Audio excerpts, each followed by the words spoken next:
안녕하세요. 오정근의 쏙쏙 경제 오정근입니다. 어제 드디어 그 비트코인의 가격이 미국에서 50,000 달러를 돌파했습니다. 한국에서는 5,500만 원을 돌파를 했습니다.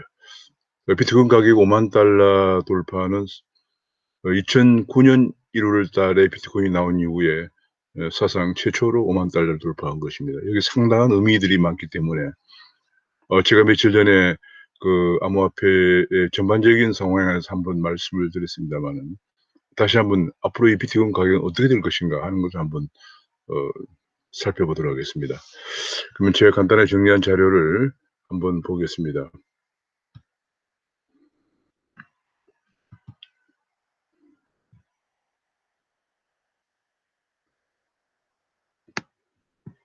지금 현재 비트코인 가격이 사상 처음으로 50,000 달러를 돌파를 했어 했습니다.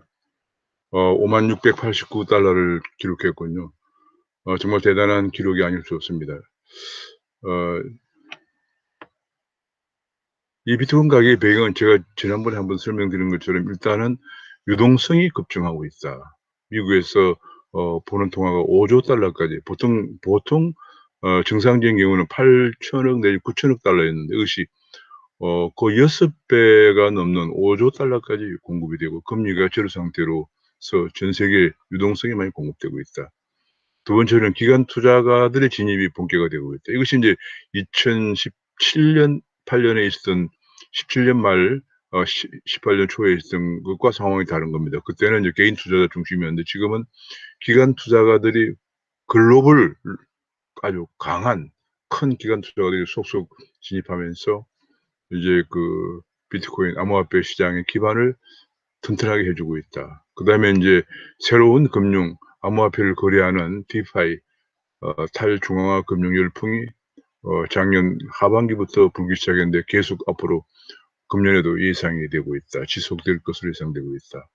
그다음에 인제 어 가격이 오를 때는 많은 사람들이 과매수하는 그런 오버슈팅 현상이 발생을 하고 있다.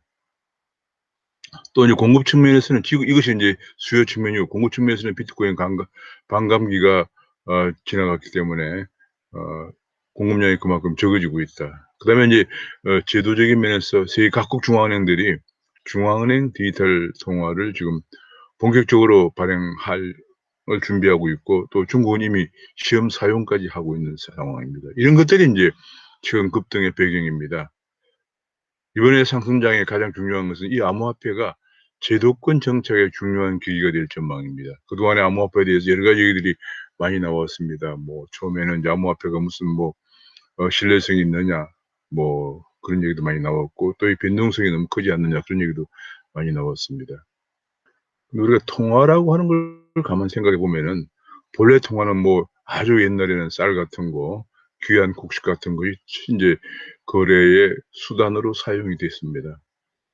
그러다가 인제 나중에 어 금이나 은 같은 것이 중요하다고 그래서 금이나 은 같은 금속 화폐 시대로 옛날에 상품 화폐에서 금속 화폐로 넘어오는데 그럼에도 뭐 거의 한 2-3천 년 정도 한 2,000 년 이상 걸려서 결국 금속 화폐로 넘어오고 그 금속 화폐가 다시 법정 화폐로 넘어오는 데는 또 많은 시간이 걸렸습니다.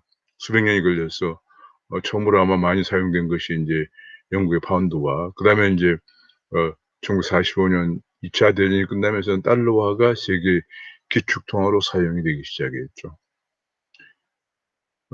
처음에 인제 그 화폐가 하나하나 진화해 갈 때는 다 지금 이상으로 이제 암호화폐가 나오기 시작한 지 12 년밖에 안 됐거든요. 더 오랜 동안 진통을 겪으면서 정착해 온 것입니다. 근데 이제 이번에 그 2009 년도에 암호화폐가 나오게 된 배경도 결과적으로 인제 그 당시 8 년도에 있었던 9월 15 일에 발생한 리만 브라더스 파산으로 야기된 글로벌 금융 위기가 가장 큰 원인이었죠. 사실 이게 금방 나온 건 아니고 오랫동안 암호학자들과 금융학자들 그다음에 IT 학자들이 연구를 해 오던 거였어요. 왜냐하면 우리가 금융 위기가 글로벌 금융위만 봐도 그 10여 년 만에 한 번씩은 발생을 해 왔거든요.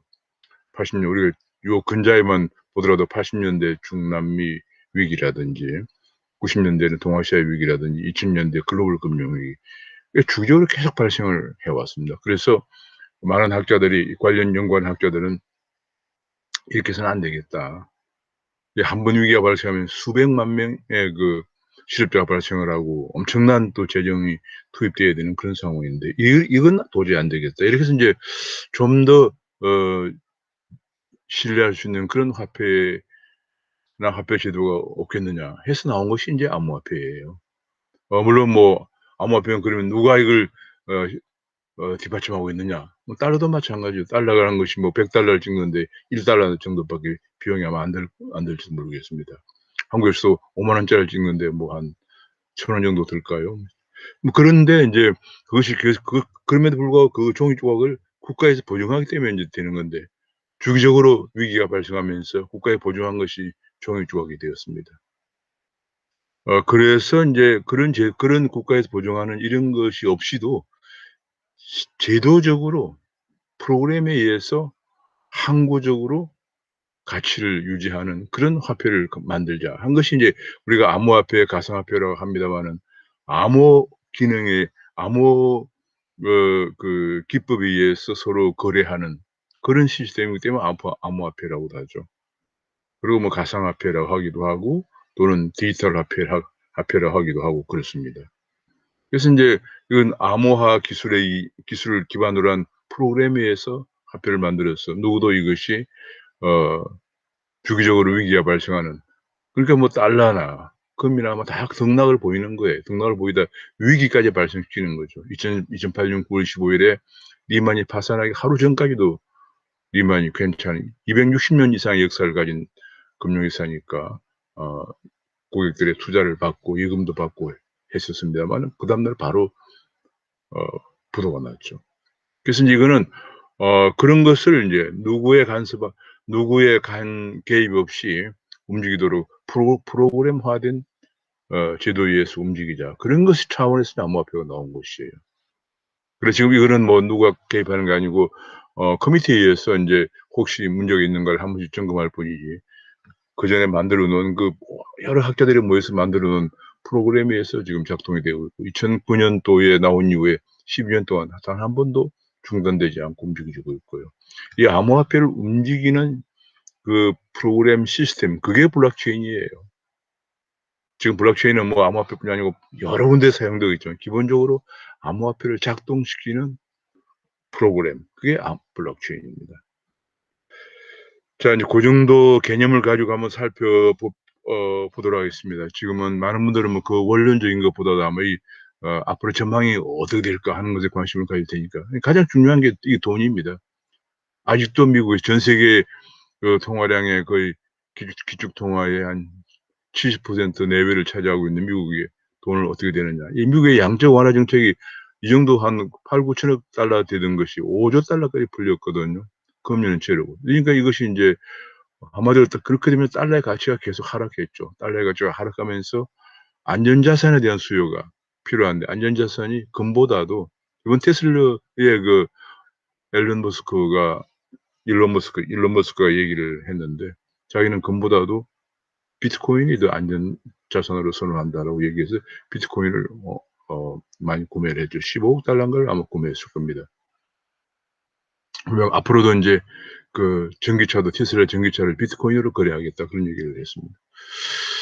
자 그러니까 이런 것들이 항상 이런 양적 완화나 제로금리 이런 정책들이 경기가 부진하면 어쩔 수 없이 자꾸 이렇게 해야 되는 그런 상황이기 때문에 "이런 돈의 가치를 믿고 거래할 수는 믿을 수가 없다." 이런 얘기에서 나온 것이죠.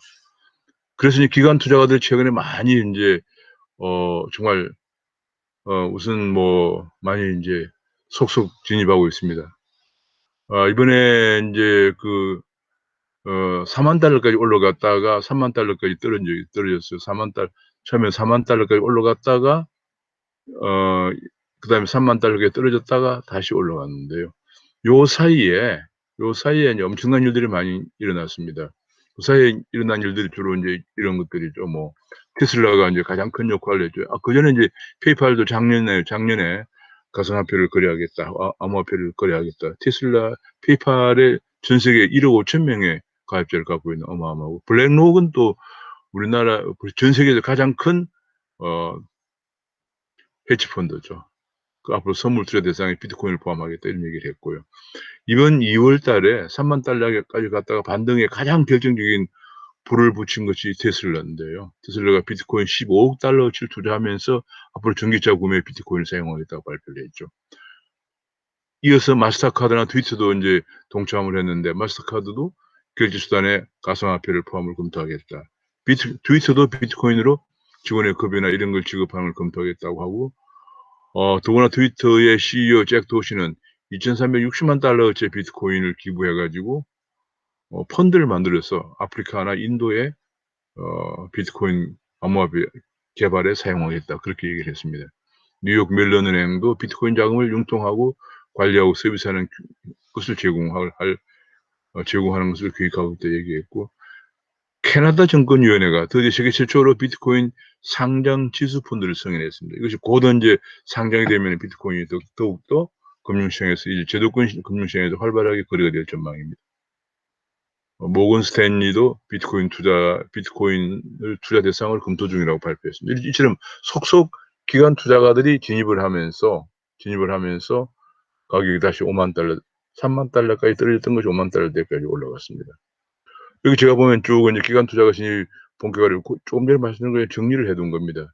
여기 3만 달러 갔다가 2만 달러 떨어졌다가 4만 달러 갔다가 2만 달러, 3만 달러 떨어졌다가 올라갔는데 아마 너무 이게 급등했기 때문에 4만 달러가 어떤 심리적 저항선, 경기감에 많은 이제 매도가 출하되면서 3만 달러 떨어졌다가 다시 올라간 건데 이 과정에서 조금 전에 말씀드린 그런 일들이 일어난 겁니다. 그전에도 뭐 페이스북이나 이런 데 JP모간, 그다음에 일본의 여러 은행들, MUFG나 미주호나 SBI 홀딩스 같은 데서도 코인을 발행한다고 발표했거나 대부분 발행을 또 했습니다, 이미. 리브라만 지금 검토를 하고, 리브라는 전 세계 20억을 멤버를 갖고 있기 때문에 어마어마한 파괴력이 있는데, 리브라를 발표했다고 지금 조금 주춤하고 있는 상황입니다. 한국에서는 암호화폐를 직접 허용하고 있지 않기 때문에 국민은행이나 신한은행 같은 데서 수탁회사에다 지분 투자를 하고 있는, 간접적으로 투자를 하고 있는 상황이고요. 뉴욕 증권거래 이번에 한국에서 이제 쿠팡이 상장을 해서 주목을 받고 뉴욕 증권거래소의 모 회사가 가지고 있는 자회사가 벡터라고 하는 거래소, 벡터 거래소에 비트코인 선물 상품을 출시를 발표를 했습니다. 그전에 이제 그 앞에 또 쭉 이런 일이 이제 쭉 많이 있었는데 최근에 일어난 일들이 주로 그것이 가장 큰 겁니다. 아마 여기에다 또 하나 더 보탠다면은 중국 인민은행이 이번 중국 춘절을 앞두고 이제 2월 7, 8일에 양일간 5만 명의 200 디지털 위안식을 5만 명의 그 스마트폰에 있는 전자지갑에다 송금을 해서 베이징 시민들 5만 명의 송금을 해서 사용하도록 해서 시험 사용에 들어갔습니다. 자, 그렇게 되면 또 한 가지는 디파이 열풍이라고 그랬습니다. 디파이 예치된 금액이 급등을 했습니다. 작년 하반기부터 이게 급등을 했습니다. 거의 한 10억 달러도 안 되던 그런 디파이 금액이 거의 한 150억 달러 수준까지 올라갔습니다. 디파이라는 것이 이제 그 암호화폐를 이용해서 금융을 거래하는 건데, 암호화폐를 예치하기도 하고 또 암호화폐를 빌려 쓰기도 하고 그런 건데요. 그야말로 이제 지금 기존에 중앙화된 그런 금융회사들이 중개기관을 필요 없이 암호화폐를 거래하는, 그러니까 이제 요즘 흔히들 말하는 플랫폼이 있으면은 그 플랫폼을 가지고 암호화폐를 거래하는 건데요. 플랫폼을 운영하는 일종의 그 시스템만 있으면 되죠. 마치 P2P 거래와 같다고 보시면 되겠습니다. 이것이 엄청나게 증가하면서 암호화폐를 가진 사람들이 남은 암호화폐를 예치하고 또 빌려주기도 하고 필요한 암호화폐를 빌려 쓰기도 하면서 폭발적으로 증가해서 새로운 금융 시스템으로 지금 확산되고 있는 상황입니다. 그래서 이제 과거에는 ICO 열풍 때문에 2017년에 가격이 올라갔지만은, ICO라는 이제 비트코인을 암호화폐를 발행할 때 자금을 조달하는 방식을 주식시장에서 IPO하는 것에 비해서 빗대어서 ICO라고 했습니다. 이니셜 코인 오퍼링이라고 그래서, 그리고 이제 했지만은 그건 주로 이제 개인 투자자들 중심으로 이루어졌었고, 지금은 디파이 열풍이 일어나고 하면서 기관 투자가들이 참여하면서 가격 상승을 이끌고 있다. 그리고 반감기는 이제 본래 이 비트코인이라는 것은 아까 우리 본 것처럼 연준에서 통화량을 뭐 9천억 정도 되던 것을 5조까지 늘리는 이런 일들이 없게 하기 위해서 프로그램상에 아예 총 2040년까지 2,100만 개만 채굴되도록 이렇게 설정을 해두고요. 그러나 그 중간에도 계속 가격 하락을 방지하기 위해서 4년 정도마다 한 번씩, 초기에는 3년이군, 3년, 거의 4년 가까이 되는군요. 처음에 한 번 채굴 하면 블록체인을 채굴이라는 게 이제 블록을 만들어서 체인을 연결해 나가는 거죠.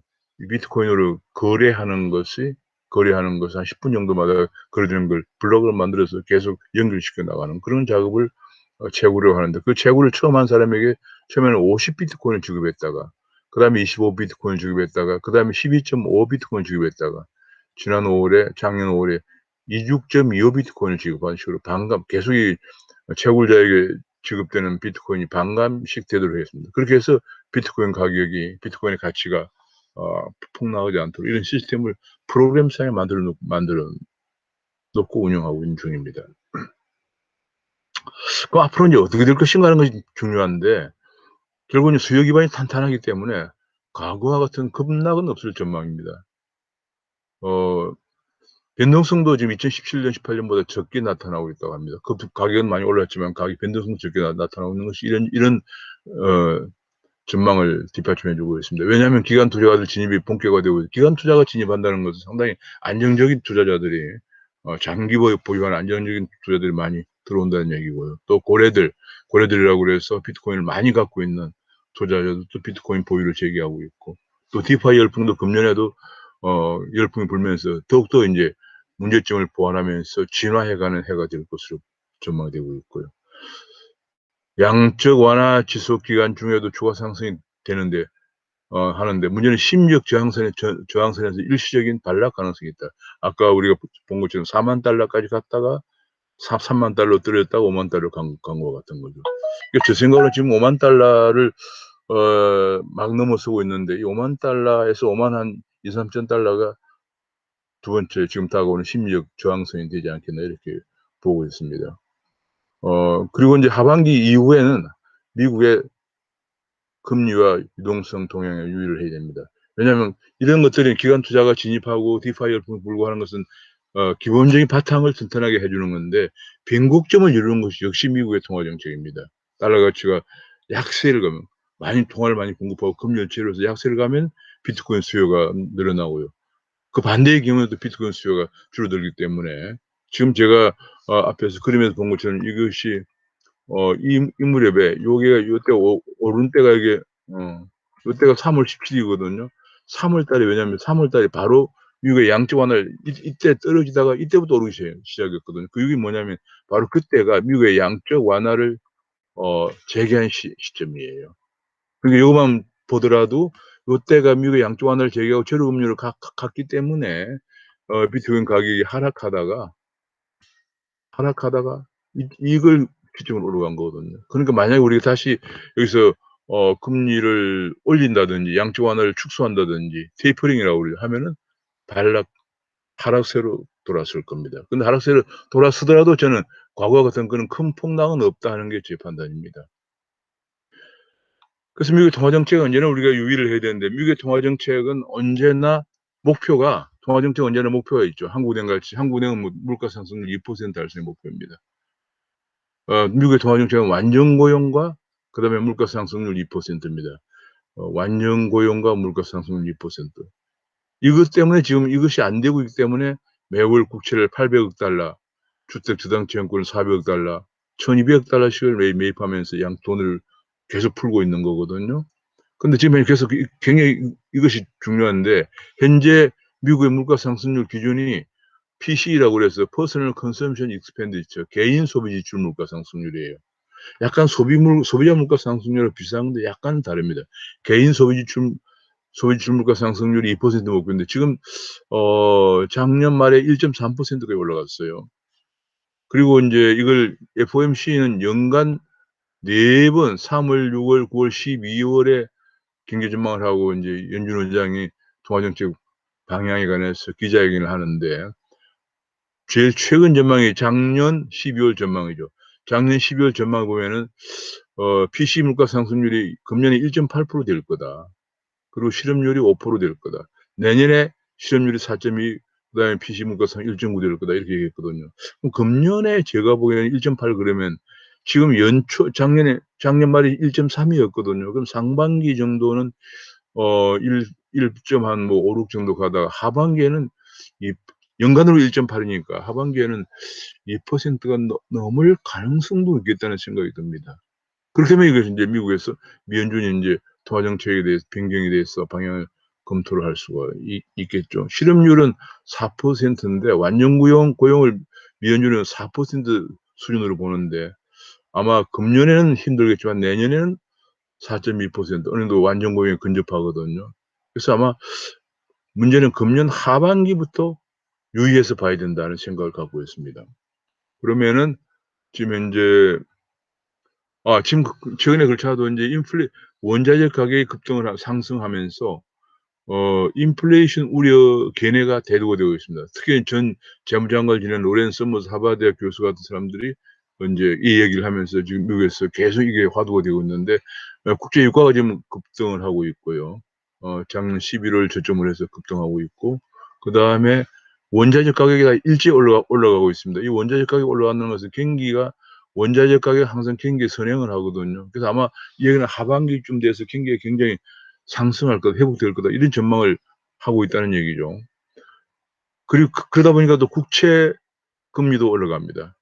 드디어 1.24%를 넘어에 도달했는데 이게 문제가 뭐냐면 이게 국채 금리가 계속 올라가면 미 연방 준비제도가 장기 금리 마이너스 연방 기금 금리는 이제 이게 기금 금리는 통화정책 지표를 사용하는 이 스프레드를 계속 확대되는 걸 방관할 수는 없거든요.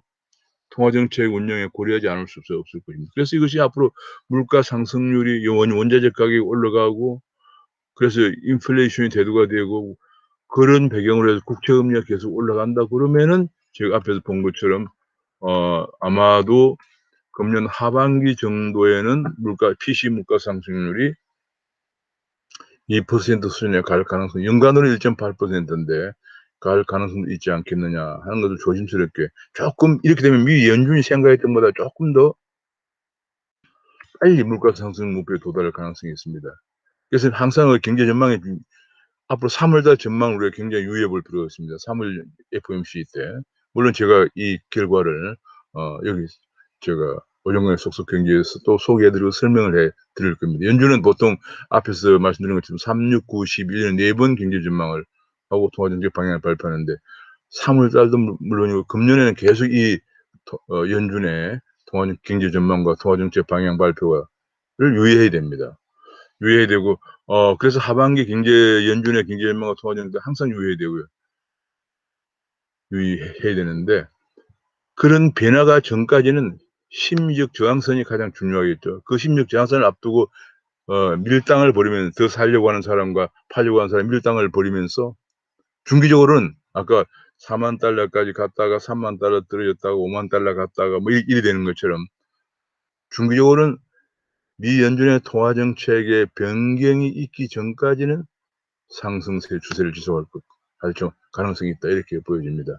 그러니까 중기적으로 밀당을 보이면서 등락을 보이겠지만 중기적으로는 상승 추세를 가는데 그 변곡점을 연준의 경제 전문가 통화 정책을 언제나 살펴봐야 된다 하는 걸 제가 말씀을 드리고 싶습니다.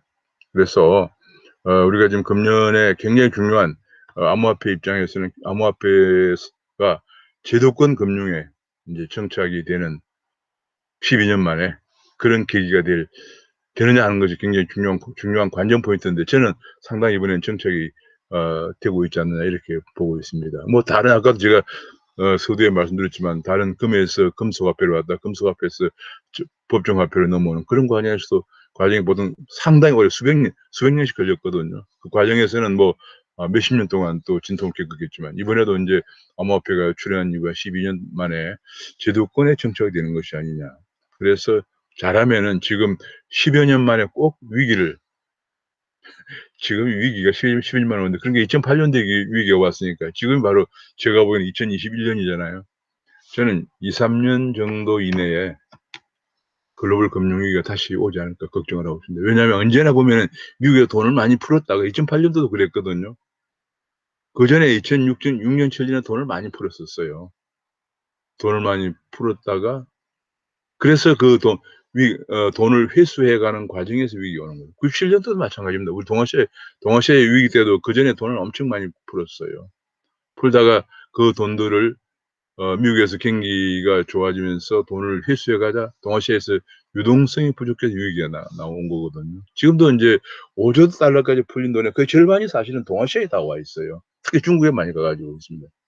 중국에 대거 가가지고 중국에 지금 뭐 공장도 짓고 집도 짓고 했는데 가동률이 지금 떨어져가지고 중국에 난립니다. 그런 중에 돈을 미국에서 경기가 회복돼서 금리를 올리거나 통화량을 줄이면은 돈이 빠져나가면서 이미 그 돈을 써버린 신흥시장부의 외환위기가 오는 거죠.